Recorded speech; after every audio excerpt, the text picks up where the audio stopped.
I am so excited to introduce to our shared channel for the very first time someone that is so multi-hyphenate. Like Melissa, you are like one of the most multi-hyphenate people I think I know. What's up, you guys? Welcome back to our shared channel and welcome back to Overshare. I'm Jocelyn with my girl Lily. What's up, Lil? Hello, everyone. Yes, hi. So as you guys have noticed, if you've been following our YouTube channel and our podcast since it recently launched, we have taken a pause over the last few weeks from all of our content. We have been posting on Instagram actually, but I feel like we've been very active on social media. It's no secret that the world is kind of in shambles at the moment, our country in particular.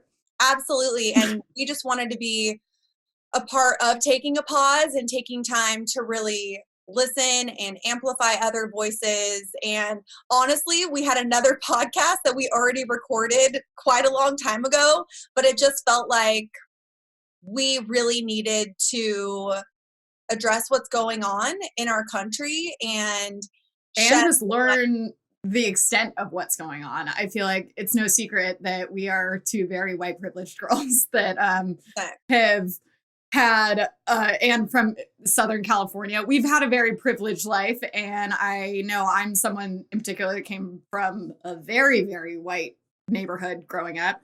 And I don't think I was really exposed to like different cultures and like lifestyles until I would even say after college. Because yes, there was different races and cultures in college, but also everyone's kind of partying and not really talking about their lives in that kind of aspect. And then I think, especially in the work we do now, we've gotten to meet so many people and learn so many other people's stories that now it's kind of like, oh my goodness, this is all coming to a head. And I have just been trying to educate myself in each. I feel like there's so many different conversations going on, and I want to be able to participate in all of them and learn from all of them and make sure that I'm not being complacent in any of this. Mm-hmm. So I feel like we've definitely both been taking the last week or two to really absorb everything going on and see how we can make the biggest difference with our voice. Yeah, and I think really just, I mean, it's crazy. I grew up in a very diverse area. The city I grew up in was and still is not primarily white people. It's a primarily Latino community. So I think like I was one of those people thinking to myself like, oh, yeah, I'm not racist. But then am I anti-racist? And I think that's what has been the biggest wake-up call to me. It's not enough to just say like, oh yeah, I'm not racist. Also, just like the term microaggression, it's just been such a few weeks of education for me. And I think for you too, we've talked a lot about it. And anywho, I have so much I want to say, so much I want to share. I was like, I feel like there's information going from all directions. But we do have a guest coming on because we don't feel like we're the two people that you really need to be hearing all this from, because we want to keep learning too. So we want to be able to engage in a conversation with someone that actually has the viewpoint that is important right now. But before we get there, we do have our first segment of the day. So over it. What she said. I think it's safe to say we're over quite a few things right now. Joss, do you want to start us off? Yeah, I'm over a lot of things right now, and it's crazy because remember COVID and that whole thing that's still going on, because I've completely forgotten about it at this time. So it's crazy to think that just a few weeks ago we were like over having to stay home and not being able to go to restaurants and whatever. All of that and the things we were complaining about a few weeks ago feel so inconsequential and so small compared to the things that I think we're both over and that our country's over at this point. I would say the main thing I've been over the last few weeks is the concept of people still not being able to recognize, and I think actually things are changing according to a graph I saw in the New York Times, but there are still people who are not willing to point blank say and get on board with Black Lives Matter. If I hear one more person say all lives matter, I'm literally going to lose my freaking mind. No, duh. Of course all lives matter. Black lives are the lives that need us right now, obviously, in this country. And even if you take a step back from the people saying all lives matter, but do they, from the societal landscape you're looking at, does it seem like Black Lives Matter? Because to me, it doesn't seem like that. So that doesn't mean that all lives matter. That means that your white life or whatever race you are, you think matters. And then you assume that everyone else thinks that Black Lives Matter. But it's very clear from countless examples that that's not true. I think I saw your girl, Hillary Duff. You know, Lily's obsessed with Queen. Hillary Duff, in case you don't know. But I saw her post something on her Instagram that was like, Black Lives Matter, but like matter is, that's not enough. Like just to matter. Oh, the sign, that's, Black lives, I've seen a protest sign that says matter is the minimum. Matter is the minimum. And I think the concept that people, that like racism has become, like being against racism has become controversial. Like I can't wrap my mind around that. So first of all, impossible. I saw Keith Leak Jr., our old office mate from Smosh. He posted, it was like a repost, and it said, have you ever heard anyone get mad when you go, save the whales? Oh my gosh, yes. And he goes, no one's like, save all the other mammals. Like, it's what? Crazy. It doesn't make sense. So definitely over that. And I just don't, I even tweeted the other day that I'm like, I don't understand the debates going on here.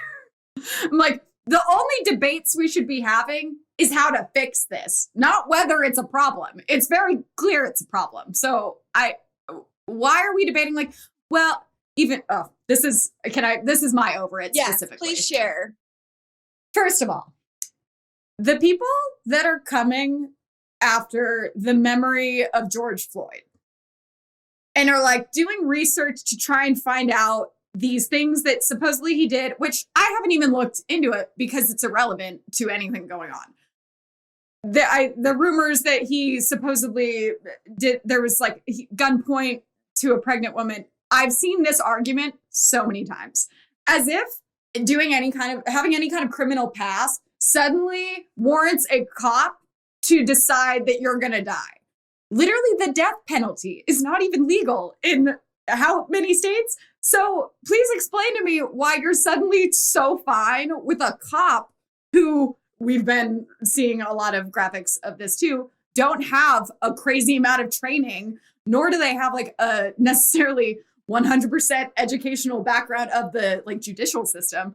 Why are they the ones being trusted with this decision of whether this man should live or die? I don't care what he did. He literally could be, that you see serial killers go to jail all the time and they're not being, no one's kneeling on their neck until they die. So how is that even being introduced into your argument? The cop doesn't decide who dies. No. They shouldn't be killing anyone unless that man was about to kill someone else and it was a protection thing. No, he was on the ground for a very long time. So it makes no sense to me. And it's almost as though it's like, you know, we were gonna care about him. We were gonna fight against this. But then we found out that he had a criminal history. By the way, also, not that it even matters, but like he served his time. You know what I mean? I'm like, that's not you didn't walk in on him with a gun. It just doesn't make sense. It's all irrelevant. Like his background has nothing to do with the fact that the law does not say that a cop gets to kill him. The cop needs to be punished. Yeah. Like, I don't understand what there's a debate about. It's it's infuriating. And my biggest thing was like, no one's like these marches, these protests, all of this action isn't because everyone's like, you know, George was a really cool guy. It doesn't matter. Like you don't get to decide. And that's the whole point is like that a lot of people are like, oh, well, he did this. But like if it had been a white person and they had done something terrible, you wouldn't be like pointing out that to get everyone else off the hook. You would be like, no, this is wrong regardless. And I think that even like brings up a totally, I mean, not a separate topic, it's related, but the concept of white privilege. I feel as though people are finally starting to understand the actual definition of that word. I think prior to this, there were a lot of people that were uneducated about what that meant. For me personally, like, I don't think I could possibly be more privileged. I have had some weird encounters with authorities and with law enforcement, most definitely. I think some inappropriate things, but never in a million years did I ever think they might kill me, ever. Yep. Absolutely not. The list could go on and on about the extent of the privilege that I have and that you have also. And it's just it's so strange to feel like, it's really weird to feel like kind of heartbroken, but also hopeful at the same time. I think the biggest emotion that I'm feeling a lot, and I can't imagine it in comparison to any Black person ever. Yeah. Is confusion. Like, I flat out will like read things that people are saying, and I'm like,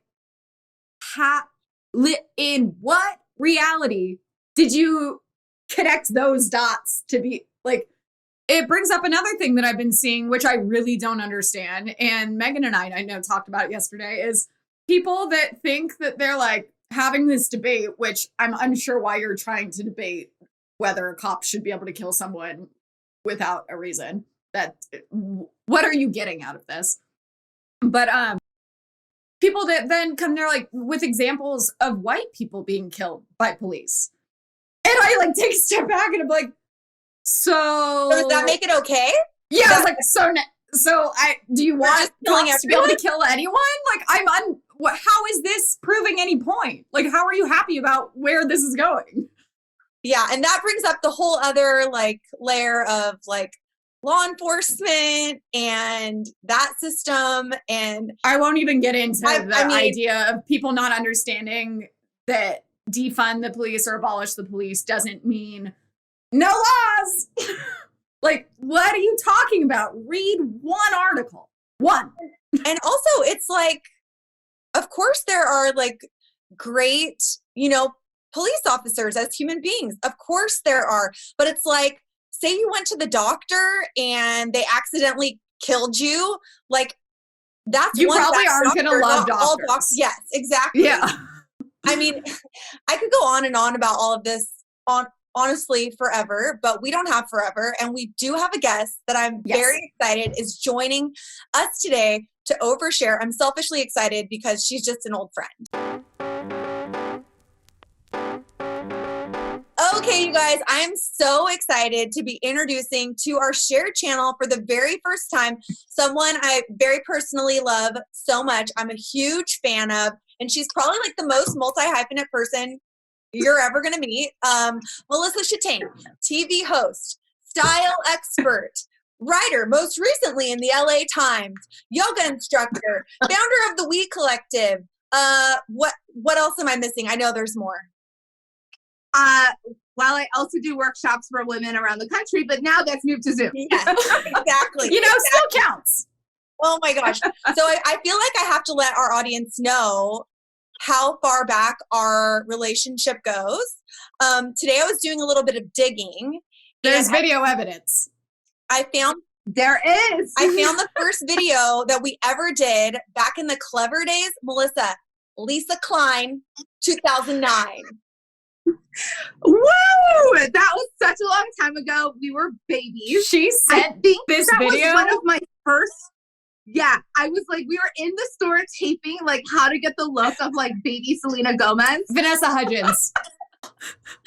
Selena Gomez. It was like 3 other people. And it was you and Dana. And I think that was like one of my first style segments. Really. It's crazy. Like I was so green. But like, I'm so thankful for that. And I loved how we met. And we did hosting class with Maureen for a long time and met so many other amazing people who are still our friends.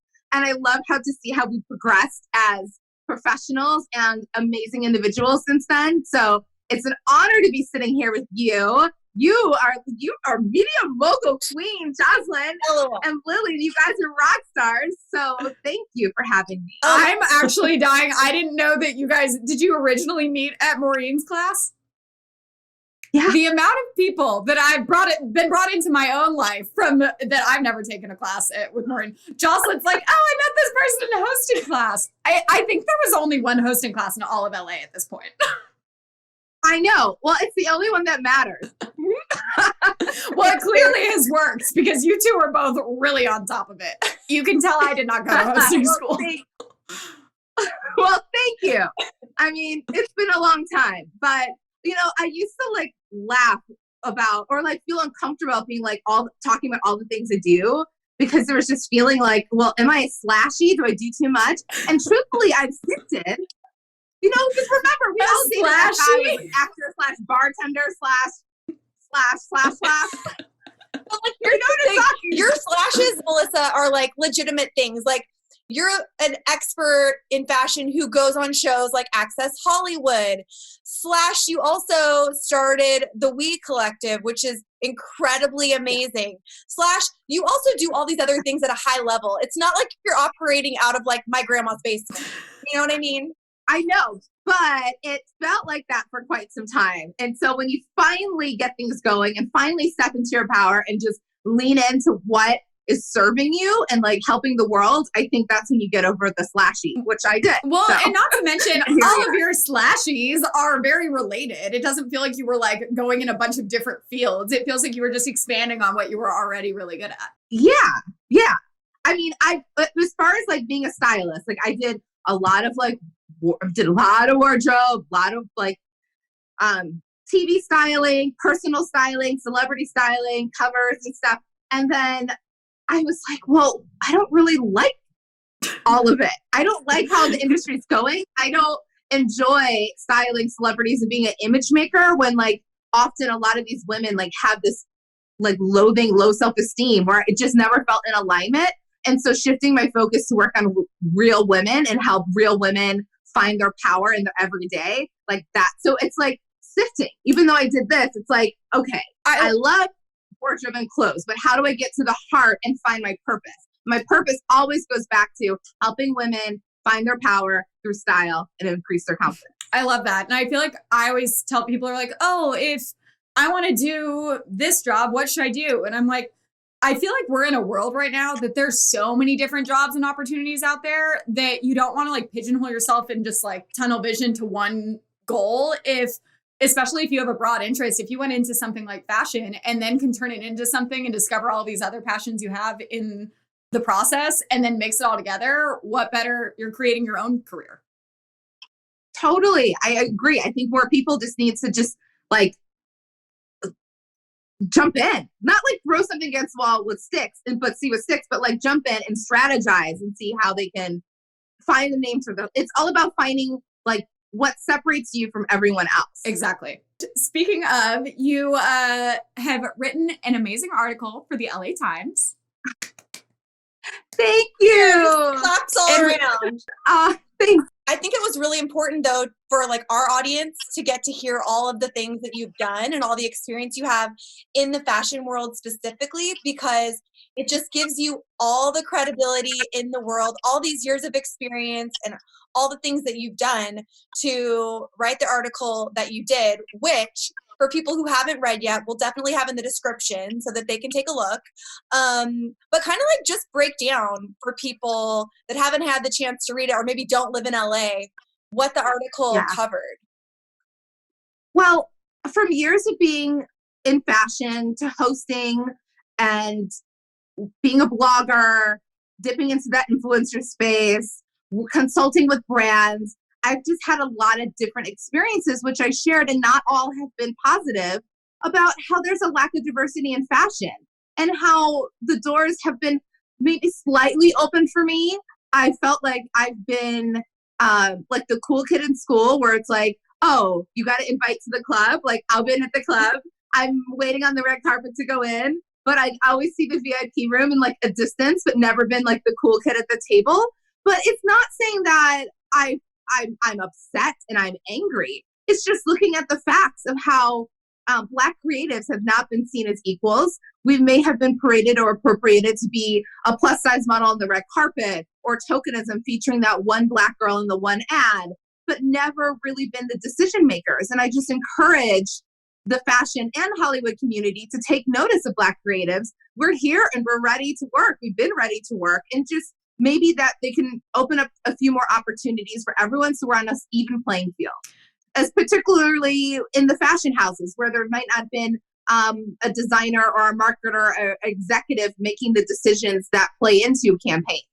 And referring to the Black Lives Matter movement, more or less, how we've seen this shift that everyone, it's like trendy now to like a Black person and be Black and support brands. And you see a lot of brands say they're in solidarity with Black Lives Matter, but if you're looking at their Instagram feed, they haven't featured a Black person in their feed for over 6 months. So that doesn't really feel like it's progress. Yeah. It doesn't feel like it's an alignment. And I encourage Black creatives to be more fiscally responsible and put their money where their mouths are and support brands that support them. 100%. And I think from the perspective of any of our white audience members watching, that if the beginning of this, Jocelyn's like listing off all of your accomplishments as if you're just like cruising through life and like just being successful because you're amazing at what you do. But I guarantee if you read this article, then it gives context to like, well, yes, you've been successful, but that doesn't mean you haven't had to overcome things that are absurd that you even had to deal with. The story of you sharing a chair. Oh my gosh, that got me. The half butt cheek on moment. I specifically thought it was funny because Joss and Dana have shared a chair during a junket before, because we'll say Clever wasn't necessarily always taken as like the most serious brand compared to all of like Entertainment Tonight and Access Hollywood and stuff. But to see that like they experienced that like once or twice, like you literally like got a ticket to a fashion show and then show up and they're like, whoops, like. Well, so I got a ticket.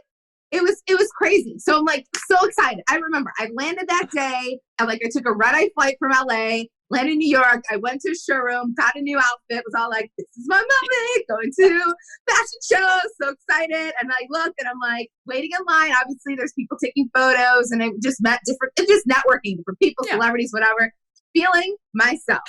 And then I go in and front row, I'm like, oh my gosh, I am front row at Fashion Week. This is like a moment. How hard I've worked. Yeah, I've arrived. So, I mean, I relate to this so much, and I've been reading Andre Leon's Kelly book about this, the chiffon trenches, how he's like, the front row is everything. Like, you have to see it. It's just amazing. So, you feel this moment. So I get there, and I'm about to sit in my seat. This girl's like, you're in my seat. And I'm like, no, this is my seat. You're like, I triple checked because I was so excited. Yeah. And so we both go to the publicist and we're like, there's an error. And she's like, oh, sorry. And so like, there's a thing where we're like, okay, it's enough. It's like benches, but it's enough where we're like, okay, maybe we can make it work. And basically like she's sitting in the seat and I have like my half butt cheek on at the end, trying to be graceful and sit up and not be just like, and it was just like, wait, does this feel like how I feel in fashion where I'm like at the table but don't really have a seat? And it just stuck with me ever since then, where it's like, wow, I've come so far but yet I'm so far away. And then the red carpet, the fashion show really didn't feature anyone that looked like me, one woman of color, no women with curves, and it just was disheartening where I'm like, why am I even here? Yeah, and then it wasn't even just one thing. It was like multiple things all compounding to just like really drive home that you're like, wow, okay, got it. Yeah. And I mean, just working with brands that if I have changed my hair, that it's no longer seen as that I'm included. Like I actually think the European aesthetic has been something of like wearing, for Black women, the European aesthetic of like having straight hair. And finally I was ready to embrace more of my ethnic side and not even go natural. It was just more of a eccentric, not eccentric, but like Afrocentric style. And then after that, opportunity over, no longer wanted to partner. And it's just like, wow, I in order for me to be in this business, I have to look a certain way, I have to speak a certain way, I have to present myself a certain way. And it's just enough. Too much. No, it really is too much. And I think like what you were saying about brands that are now, making posts and talking about amplifying Black voices, but then you look on their Instagram feed and you see nothing for the last 6 months. I'm curious from you, like, what have you heard within the fashion community? Like, do you think that real change is coming? Like, what has been the response? Because I do know for a fact, oh my gosh, Victoria Beckham casually mentioned your article. Like, that's wild. Congratulations. Thank you. I was doing my chat with Access. I was doing the A block, and I was talking about the article with Kit and Scott. And before we got started, she's like, Melissa, this is huge. Did you see Victoria Beckham reposted it? I'm like, what? Like, kind of a moment. But, I love Victoria Beckham. I mean, she's so elegant, and I love her clothing. But once again, I'm saying thank you for reposting, but let's continue the conversation, because your clothes are not inclusive. Her brand is not particularly inclusive. And so maybe this is like ticking something in her head saying, maybe I need to work on that. And I welcome the conversation, but I feel like the fashion community, I feel like everyone is taking a pause. That's literally and reevaluating their brand. Reading your article, all I could think about at the end of it was like, well, I think this applies to literally every industry. Like, this is far from just the fashion industry. Everyone needs to be more inclusive in how they're hiring. Yeah. And I think everyone's taking a pause. I see brands like Four. I had a conversation with James Nord the other day, and he's working on trying to be more inclusive and having more Black executives at Four, and just trying to take accountability of where they've been short-sighted with influencer campaigns and paying out people. So I feel like I appreciate the conversations that I'm having, and I'm happy to be a support, because I never wanted this article to come off as attacking and being like, well, I'm not in the cool kids club, but I'm supportive. I want to open the conversation and see where we can be more in alignment. I see a lot of these brands trying to start diversity and inclusion panels. And my thought is like, that's great. But if there was an executive in place, like, that wouldn't even be a problem. Well, I was going to say, they don't even know how to take the actions, because they don't have anyone on their side that knows and they aren't necessarily opening themselves to the conversations for actual action to be taking place. They're just opening it for the buzz. For the buzz. And where I'm curious to see is like, what happens in 6 months? What happens later on when this is no longer a trend? And the stuff that people are working on now, when it comes to fruition, like, are you going to see the results of it later? Exactly. And so I'm here to support in any way. And I've always welcomed the conversation. It's just, for me, growing up, I never saw a lot of women doing what I do. I mean, there was Oprah, there was Beverly Johnson, who was a model and then transitioned, and Pat Cleveland. But like, and then Whoopi. But like, really, I mean, the fact that you can like list them on one hand is absurd. That's a problem. Right? I mean, I grew up in the suburbs of Chicago. I had a great childhood, but I went to 12 years of Catholic school. I was the only Black girl. I danced ballet since I was 2. I was the only Black girl. I went to college, and I was the only Black girl in my sorority. And it wasn't easy. There are so many microaggressions that I experienced, of like not being welcome to the birthday party, or like people. I remember in my sorority house, girls like went to the bathroom to see me wash my hair, because they just never know what Black hair was like. And it was like, what? Like, there's so many things that happen where it's like, I wish that I've never wished for this upon anyone else. Ever. Yeah. And if we can change the conversation now, maybe future generations won't have this pain that they've been going through. And I love that you brought up your ballet career, which I should have added. I knew you were a slash dancer. But even within the dance community, which, I'm a washed up dancer. I stopped dancing when I was like 18, and it's been 20 years. But even with the toe shoes and the point shoes, and the fact that like brands like Capezio and Block are now like, we're going to start making toe shoes and like jazz shoes in a variety of colors and shades. I'm like, yeah, duh. And these are things that, like, if I'm being totally honest, these are big learning moments for me too. And I think that's what's been, an amazing thing through this time that we're living through, this crazy time in our history, is that if you're open to learning and growing and admitting things that you thought or had done in the past, like microaggressions, like you were mentioning, that you maybe weren't aware of, it's such an amazing opportunity for all of us to really grow, I think. So I'm glad to see some of these brands like actually making real changes.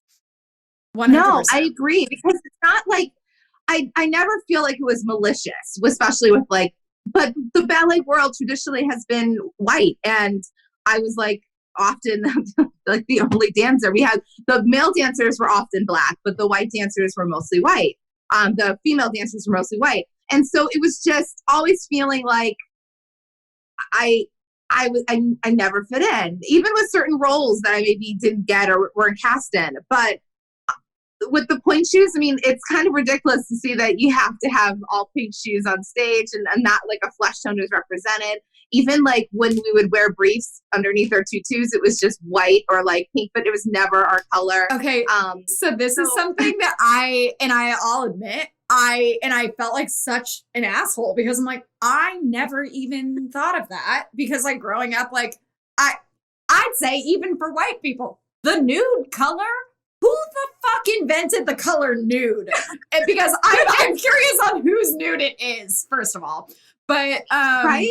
I will never forget, it was years ago now that Drew Dorsey, who we worked with at Clever, we had this whole conversation because she told me when she was little, she was the Little Mermaid for Halloween. But when you're little, they don't want you to be like, have a midriff. So they have like the mesh, like connecting part, but they only had white ones. So she was a little black mermaid with a white stomach. And it broke my heart so much because I'm like, I never had to think about whether I could wear a certain Halloween costume. Like, are you kidding?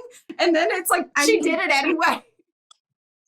I mean, that's the thing. I've spent time like my mom would dye it with makeup and like to make it blend, but like it's those little things where it's like you're understanding your privilege and realizing how it's affecting you. But I mean, even so my husband, he's white, and he was so upset the other day, like Monday. He's like so heavy, like so upset. I'm like, honey, what's wrong? He's like, racism and like it's just so hard. Yeah. I'm so upset. And I was like, babe, welcome to my world. Like, you're upset about it now, and I love you that you're upset, but this has been my reality forever, and I'm glad that like you're more aware of it. But like, this is something that we've been dealing with. I'm like, what? I'm not gonna lie. I think that is one of the biggest things that white people that are trying to learn and educate themselves on it right now, what they're dealing with is this like, oh my God, how did I not see it before? It's like, you feel like you've literally been like, you were hypnotized your whole life. And now finally you're like, fuck, I'm so sorry. Can we go back? I get that. I feel you, because there's a part of me that didn't really talk about it. Like, there's things I maybe shared with friends, but like, it's just, that's how it is. Move on. Put your best foot forward. Like, there's for being a woman or a Black person in any field, there's an expectation that you have to be your best. You have to outperform your white counterparts no matter what. You have to show up and be calm, collected, and like, there's no room for stress. If you're stressed and you're emotional, you're seen as angry Black woman. If you're upset and you're aggressive as a male, you're seen as a threat. And it's just things that we're taught, which doesn't mean it's right, but we're taught just to move on forward. Like, that's the way it is. Keep on pushing along. And to be quite honest, when I put the article out there, my friend Marcus at the LA Times, we were talking about, he's a fashion editor, and he's like, Melissa, I think you need to share this. Would you be interested in writing this op-ed? I was hesitant because I was fearful that I would just be complaining and being like, we're not included. And it would just be seen as like almost me being blacklisted even more than being Black. I was like, no pun intended. No pun intended. But like, just to be seen as like I'm complaining. But I really feel like it's eye-opening and educational. And I'm using this to bring the conversation forward and move on so we can all be in a positive light. Like, I have a beautiful, diverse group of friends. I've never been, even my content on my page has never been like for Black girls, for white girls. That's not how I see things, just because that's just how I am. But other people see me as that. Even though there's no reason to. Well, that's one of the reasons why I started We Collective, because I would go to influencer events or fashion events. And you know, when you go and you meet someone that's so awesome and you're like, oh my God, we're going to hang out and totally hit it off.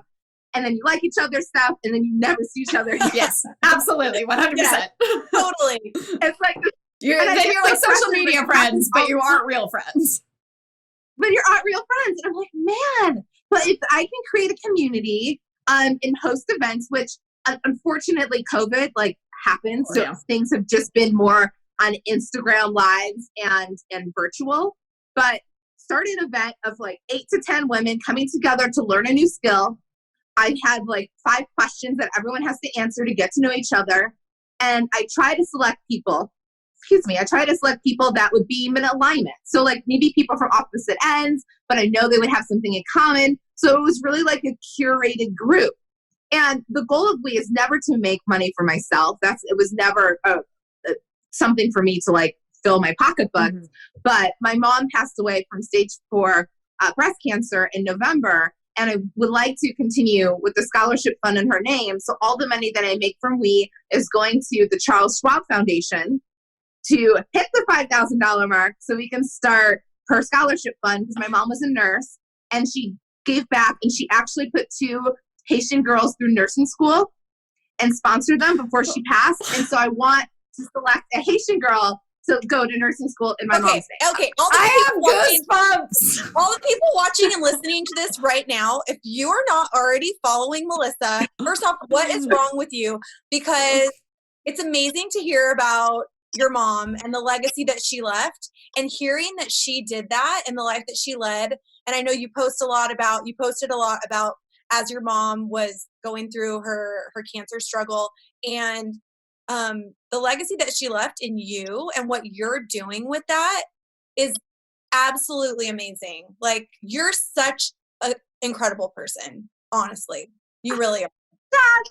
You're making me It's true. It's true. And you know, it's funny. I almost teared up when you just explained that. Literally, that's like, what? That should be all over the news. But like, when I think about it, it's never been about me. It's never been about I just want women to feel connected and powerful. Like, how can you learn something new? So like the stuff that we do at so we have a tie-dye party on June 27th. We're all like tie-dyeing via Zoom, which is like, it's going to be so I was like, I bought all the supplies, but I've been putting it off because I'm too lazy. Okay, so join us with the party.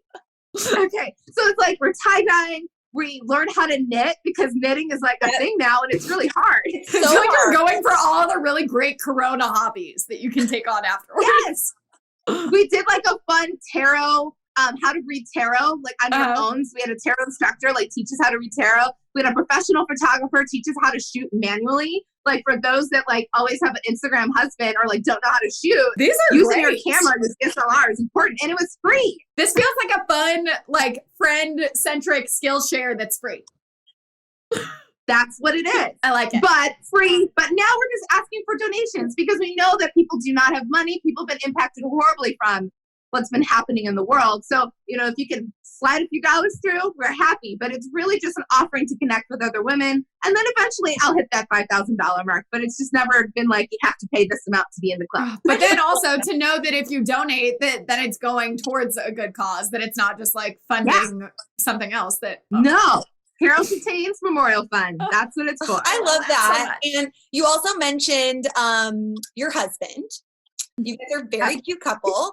And, you know, it's funny. I just got married recently too. And I'm like, welcome to marriage, locked inside of your tiny house with one other person for, you know, however many months we're in at this point. Thankfully, it's been going really great for us. But how has it been for you guys? Because obviously, you know, right now we're talking a lot about the Black Lives Matter movement and your career in fashion and how it connects. But we're also surviving a pandemic right now. Like, what the hell? It's crazy. So how has that been for you guys? I mean, you know, Robin and I have been together, 7 years in August. We've been married 4 years next month. Right. And we love each other. Like, he's my best friend. We love hanging out. We have such a good time. Like, you and Chris, like, I always see you guys just like, it's a good person. Totally. Yeah.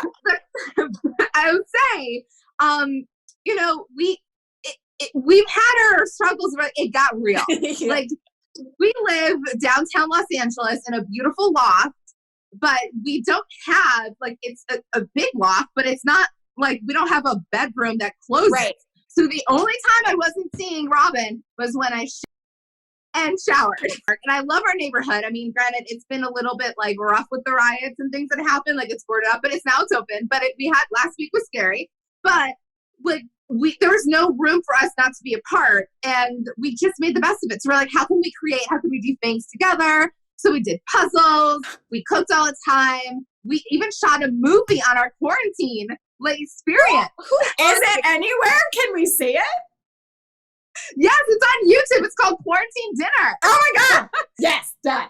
Watching that later. Because it's like day one of quarantine, we're all like, we love each other. And then you cut to like day 25, I'm like, I'm gonna kill you. Oh my God, I'm so jealous because I was just telling my friend, he was like, oh, like, why do you post this? And I was like, I'm alone all the time. I'm like, you lose your sense of humor. Like, not everything is funny when it's just like, you're like, oh, I don't know. Like, should I bother? I think if you're with someone, at least you can like be deliriously bored together and do stuff. And make a movie. Yes.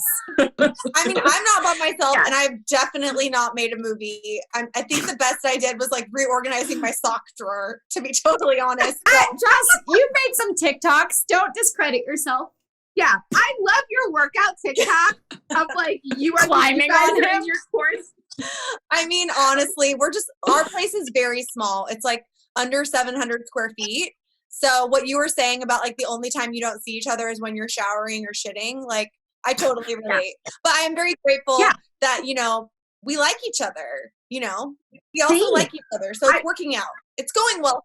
It is. And I feel like we've gotten stronger, believe it or not, where it's like, wow, we've been through this together and I love you more than yesterday. I value and appreciate you as a partner. We communicate better than ever. And now we got to hook up Lily with someone. I was going to say, coming from someone that's like so single and so alone, it's interesting to see other people's like quarantine couple experiences. Cause I feel like there's you guys where it's like, oh, well, it's like my best friend. And that's why I picture like, if I was going to be married to someone, you better bet I'm not going to get sick of them after a day. I would have tossed that out a long time ago. So I'm like, to see that other people, it's very clear who are like the best friend kind of couples and who it's like, oh, we're married and we go to things together and then we go home and we have very separate lives. And now that the lives are combined, it's like, oh. No, it's funny. I laugh at it, but I'm grateful. I mean, it could have been worse. We were lucky. I mean, even when we have our scary days and we're arguing, we're like, we have a roof under our heads. We love her. We have 2 little kittens that are our babies. Oh. And so they like provided so much joy and amusement. And we're safe. Like that's all that we really need in this world. It's like everything got so much clearer with the quarantine. Like I don't shop as much. I really utilize my class. Like all the things kind of just been a wake up call. It kind of just focuses what's important. Yeah. And I also, good though. I do have to say, I'm not that there's a good time for a pandemic to happen, but it does seem culturally, socially, politically even, that there's not a better time for this Black Lives Movement to be happening than when everyone kind of like doesn't really have a whole lot to do and they can focus their time on it. Like I know I personally, like I've been just watching things and educating myself for the last couple weeks because I haven't really had anything else to do. So I'm like, well, might as well make use of this time and actually do something valuable rather than sit and watch another pointless Netflix series. But so I think totally. I welcome the conversations. And like on Friday, I hosted a full moon women's circle with one of my fellow yoga teachers. And it was a great conversation because we invited women, Black and white, and everyone to just come, connect, talk about what's happening, share your experiences, like either white privilege or the Black experience, and have a safe space that we can actually realize that we're more unified than we're not. And it was really beautiful to like share that with so many ladies on Friday, where it's like, I feel like there's this uncomfortable thing where it's like, well, I feel like I have white privilege, but I don't know what to say about it. What do I do? Like, it's okay. It's okay. And I feel Black people need to be like, well, we're expecting white people to like know everything and read every book. What do you know about your history? And like, how can we be better allies to support the movement and really heal and forgive? Because there's so many things that have happened with brands or with, you know, influencers and just people. And like, you don't know. And you're like, when have I offended you? Or it's just coming together and healing. I think that's the most important thing. 100%. And I think a lot of white people do feel like attacked, even though I'm like, sit down, like let the other people speak for once. But I think it is important to not only identify what makes everyone unique, but also identify what draws us all together and that we can all make a difference by coming together, because it's no one saying, and I've seen so many videos where there's Black people who are like, we're not seeking revenge. We're not trying to get even. No one is trying, like, you just want to be treated like everyone else. And that's absurd that that's even a request you have to make. Right? Like, and that's the conversation. How is that a debate at any time? Like, it doesn't, I'm like, I'm unclear where your arguments are coming from. Yeah. I mean, that's the thing. I mean, we can crack that shell open so much deeper, but let's keep it light. Yes. Yeah. No, there's definitely a lot of shells to crack open. I think that we can all focus on like Lily said, in all of our newfound free time in COVID. But I love what you're doing with and you always surround yourself with like really great people. Like I think the last time I saw you was like, I don't know, 6 or 8 months ago at the Orly Nail Salon. And I met so many wonderful women there. Who are some of your like favorite women to follow that are inspiring to you that we can all also learn from? Ooh, that's a good question. Wow. Well, you can get back to me. I'll add it to the links in the info section if you want. I know. Well, there's some, I try to surround myself with people that push me forward. Mm-hmm. The designer, Cynthia Vincent, she had 12th Street from Cynthia Vincent. She started a new line, Bacall. She's become a really good friend and mentor to me about this business, but she really just knows, she just is a worldly, awesome, incredible person. So you guys should follow Bacall. She just celebrates all women. I really enjoy her. There's a journalist at the LA Times. She's a fashion writer. She used to write for Women's Wear Daily, Melissa Chataigne.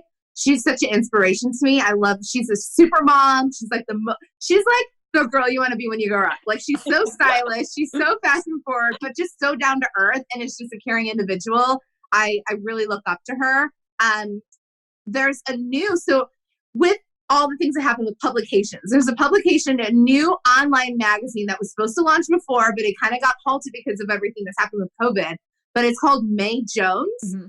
And Kristen Turner, she's a former YouTuber that left the influencer space and started this magazine and to commemorate like Black beauty and Black women in fashion. And it's awesome. She has some really cool spreads. She's an excellent eye. She's a great creative director.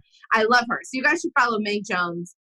It's like the perfect dose of like fashion inspiration and whimsical thinking. But those are just some of the creatives that I admire on a daily basis that I keep in my circle. And then there's this girl that I know from Maureen's class, Jocelyn Davis. She's pretty amazing herself. And I always just admire her.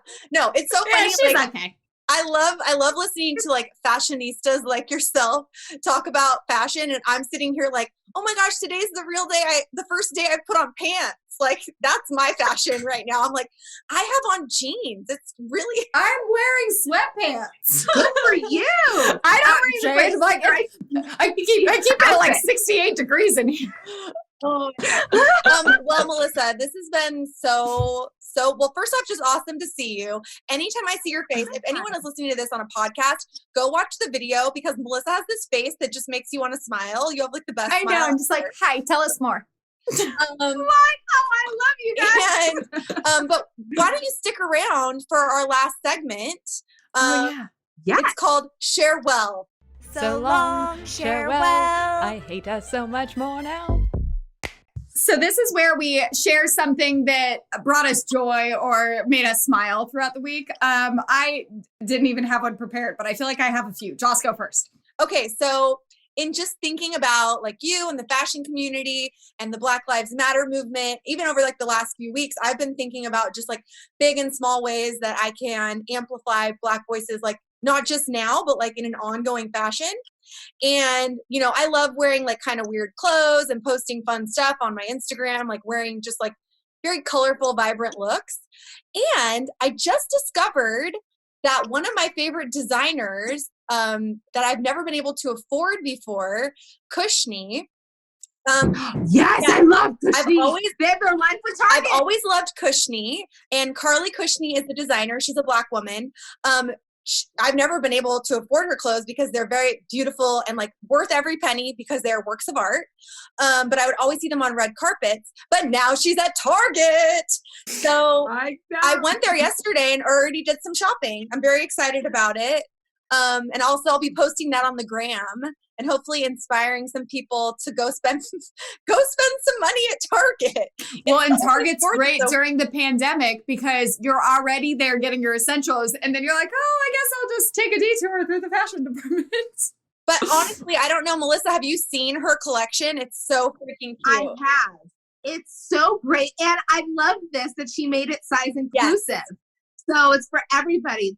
So Cushiony is like really great silhouettes, bright, vibrant colors. So it's like not for the black girl that's like, I only wear black. Right. No, yeah.